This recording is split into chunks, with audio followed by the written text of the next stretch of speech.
everyone, we are here to read the first chapter of your English book, class 5th.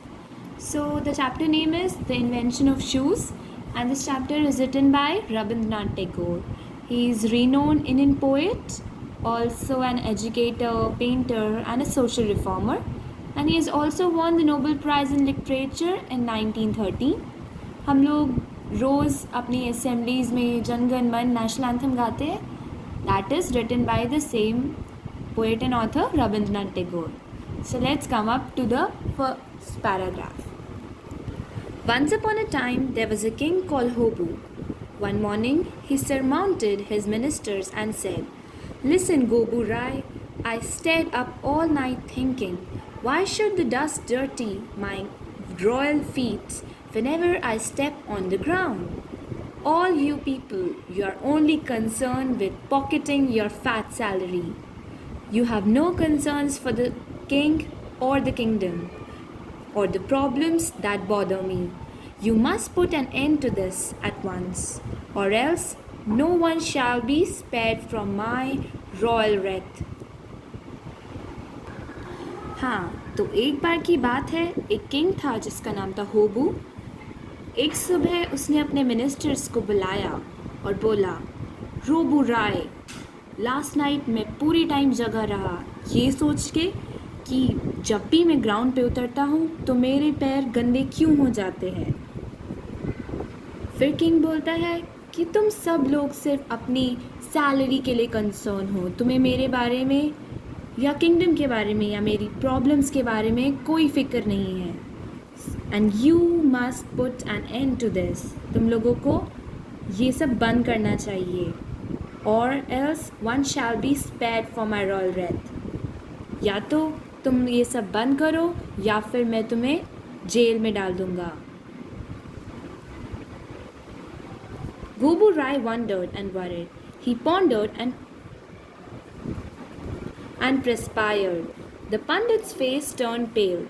The courtiers' nights turned sleepless. In the kitchen, the cooking stopped.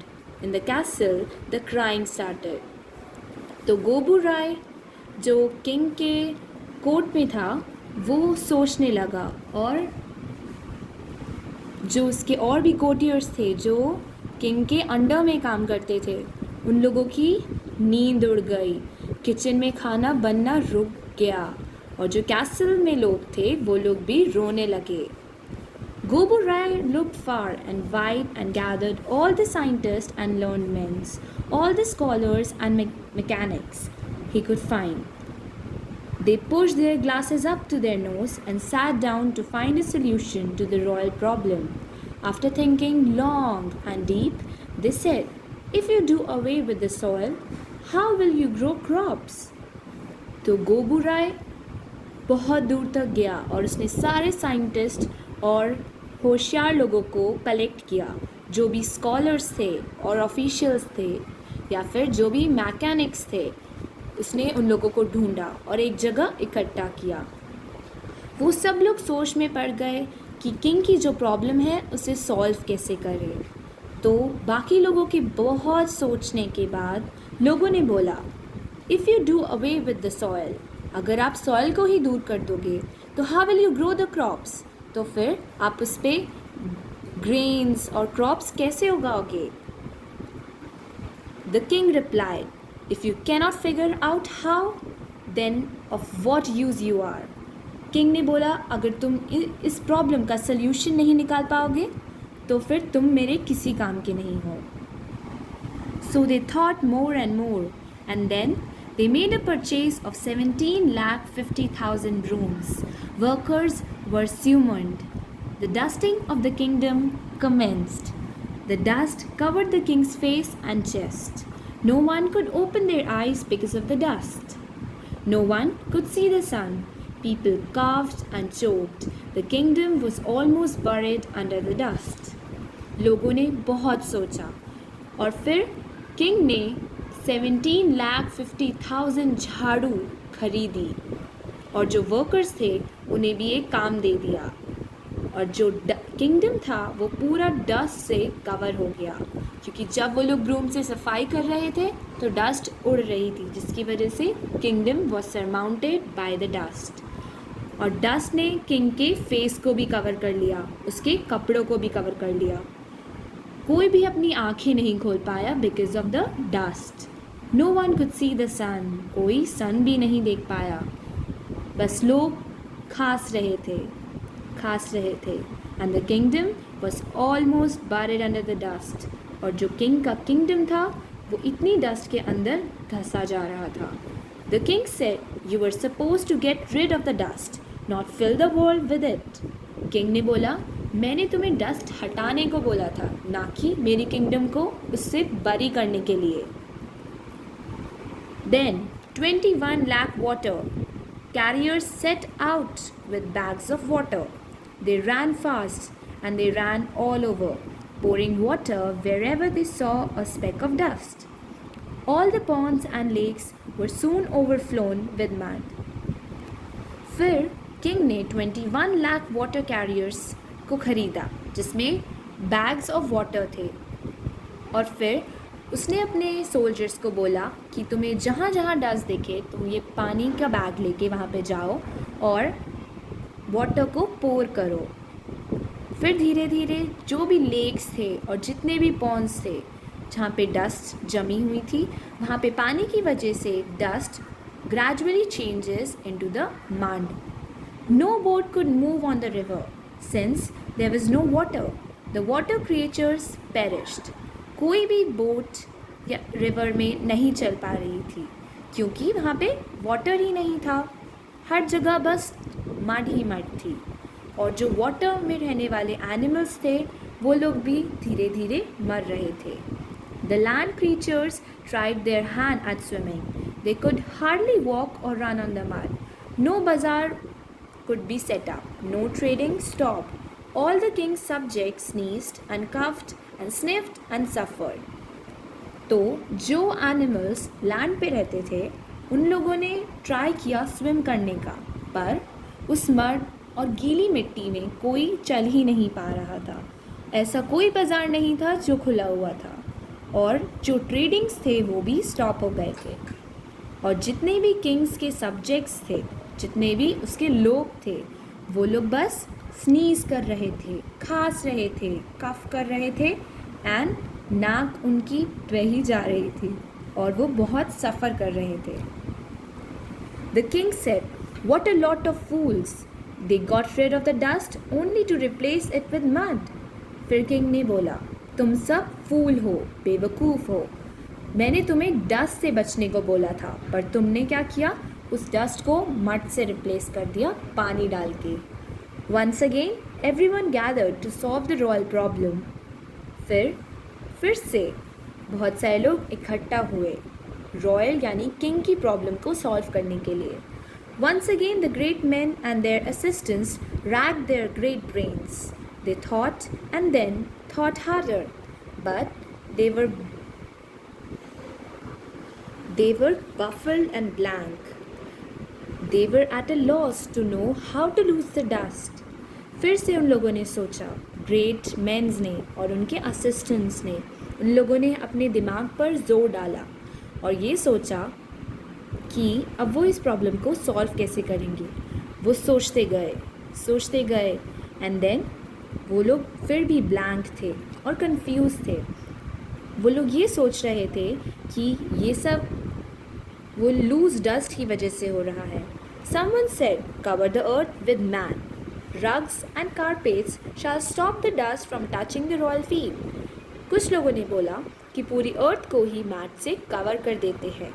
किसी ने बोला कि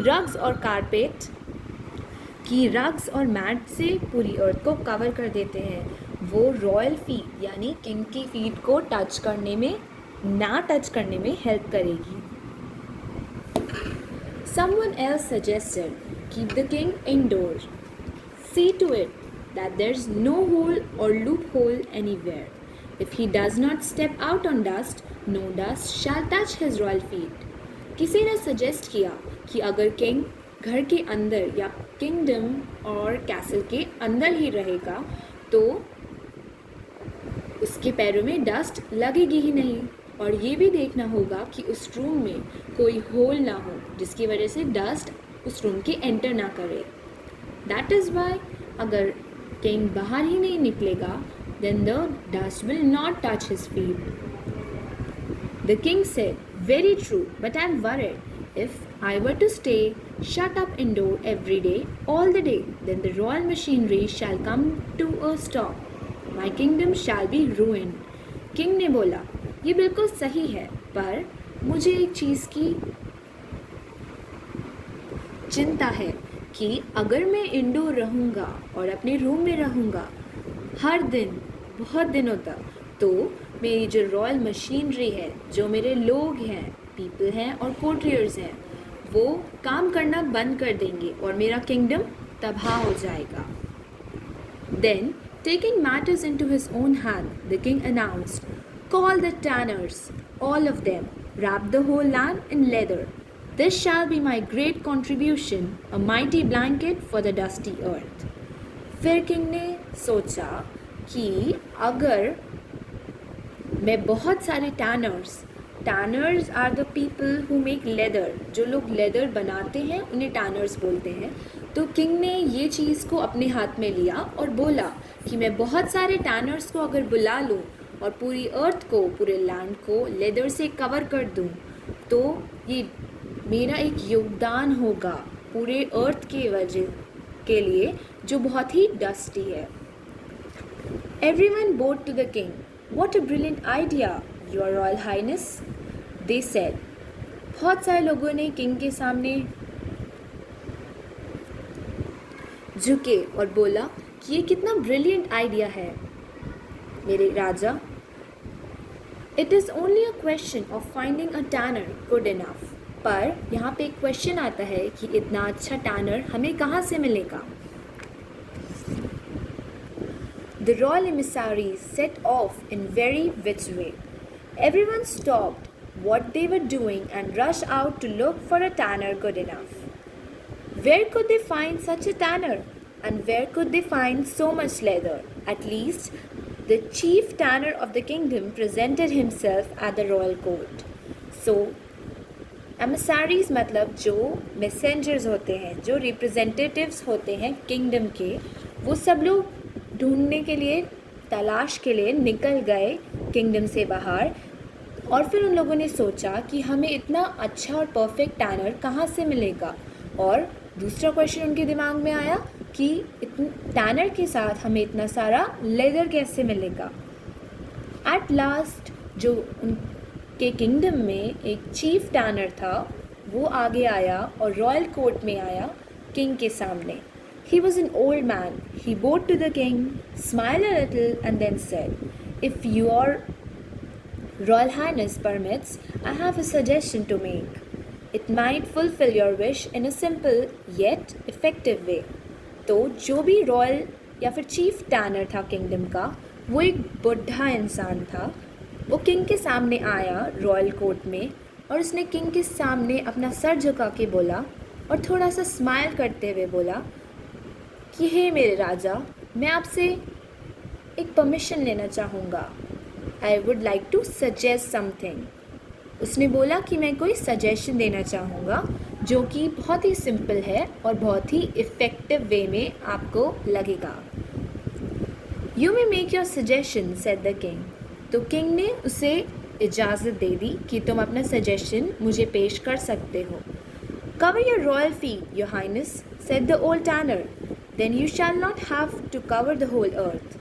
तो उस बूढ़े tenor ने बोला राजा को कि आप अपनी फीट को कवर कर सकते हैं मेरे राजा, तब आपकी फीट पे कोई भी डस्ट नहीं लगेगी और आपको पूरी अर्थ को कवर करने की ज़रूरत भी नहीं होगी। If it was all that easy to solve the problem, said the king, would everyone in the kingdom have lost their sleep over it? तो किंग ने बोला अगर ये सब प्रॉब्लम इतनी ही ईजी होती तो क्या पूरे किंगडम में सब लोग अपनी रातों की नींद छोड़ के इस प्रॉब्लम के बारे में सोच रहे होते। किंग गुस्से में आ गया। Arrest the fellow, said Gobu Rai, and throw him into jail. गोबू राय ने बोला कि इस टैनर को अरेस्ट कर लो और इसे जेल में डाल दो. But already the old tanner was deep at work. Sitting down at the king's feet, he had been measuring and cutting, stitching and fitting before the king could decide whether to throw him into jail or to forgive him. He had finished a neat pair of shoes and presented it to the Royal Highness. तो जितने time में king उस tenor को arrest करने के लिए orders दे रहा था, उसी टाइम में जो वो टैनर ओल्ड मैन था जो कि किंग के पैरों के पास बैठा था, वो मेजर करता रहा, कट करता रहा और उसी कपड़े को स्टिच किया ताकि वो किंग की फीट के साइज़ का हो जाए. तो फिर जब तक किंग डिसाइड करता कि उस आदमी को जेल में डालना है या फिर फॉरगिव करना है, उसने कुछ बना दिया था. और वो क्या था? That was a neat pair of shoes presented to the royal highness. वो जो 2 पेयर ऑफ शूज़ उस ओल्ड मैन टैनर ने बनाए थे, वो राजा के लिए था. किंग होबू put on the shoes. They fit him perfectly. His royal feet felt warm and snug, and most importantly, clean. तो जो किंग होबू था उसने शूज़ को पहन लिया और वो शूज़ उसे बिल्कुल परफेक्टली फिट हो गए. और जो उसकी रॉयल फीट थी उसे भी काफ़ी वार्म लगा और बहुत ही केयरिंग लगा. और सबसे ज़्यादा इम्पॉर्टेंट, उसकी फीट क्लीन थी वो शूज़ पहनने के बाद. The minister spared the old tanner. He said, I had the same idea myself. Some way or the other, the fellow must have got hold of my idea. तो जो ministers थे उसने उस ओल्ड टैनर को छोड़ दिया. उन्होंने बोला, मेरे पास ये सेम आइडिया था, पर इस फेलो को ये आइडिया पहले सूझ गया. And so from the day began the use of shoes. The royal feet were saved, so were Gobu, and so was the earth.